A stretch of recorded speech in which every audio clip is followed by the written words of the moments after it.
SoFi Stadium is getting ready to host 8 FIFA World Cup matches in the summer of 2026. KCAL News sports anchor Chris Hayrie takes a look at the modifications being made to turn a football field into a soccer pitch.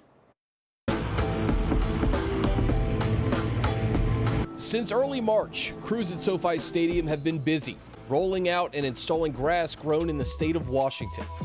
But not just any grass that has to conform to the strict requirements of FIFA for the biggest sporting event in the world.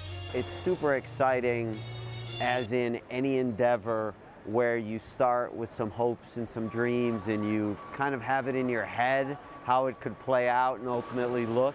But now you really get the feeling, both when you look at the calendar and you look at this pitch, it's on. It's definitely on. But the dream of SoFi Stadium and Rams owner Stan Kroenke to host matches hit some speed bumps along the way. The field area in the stadium was constructed to hold a pitch 68 meters wide. But FIFA's requirements for the World Cup calls for a field 80 meters wide. So about a year ago, renovations had to be made in all 4 corners, which were too tight for a World Cup pitch. From a demountable seating section perspective, in order to create the width that FIFA requires, we have an existing demountable seating section. It's literally behind these blue pads you see here, and it extends down along to the first suite. So what we did is we took those sections that were already demountable, went and added a few more sections into the precast. So we cut out precast concrete, turned that into demountable seating system. So in 26, the walls that you see here now will be pushed back, basically to in line with that glass that you see there. And that will come all the way into this corner. This corner will go all the way back to the SoFi Stadium banner that you see there.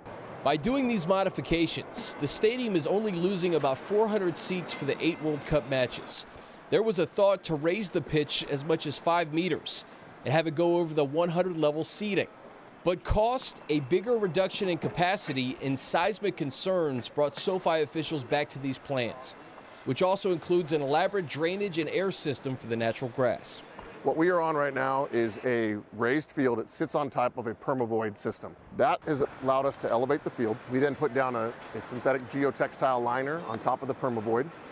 On top of the permavoid and the liner is sand, and then on top of the sand is our grass system. What that permavoid system allows us to do is, one, run a fully irrigated system to the FIFA specifications, which our system is now. We're running those sprinklers, we're allowed to do that. The second thing it allows us to do, these large pipes you see behind me and going all the way back into the tunnel, is for our sub-air system. So we are able to force air underneath the root zone to give it the oxygen that grass wants. We can also take water and moisture away from the sand and the grass profile and get it dry if we need to do that. So it allows us to really micromanage the system where we want to have it to be. While SoFi Stadium didn't get the final, or even a semi-final, their 8 matches include 2 involving the red, white, and blue. The U.S. men's national team is going to play 2 out of those first 3 group stage games right here at SoFi Stadium. It's awesome.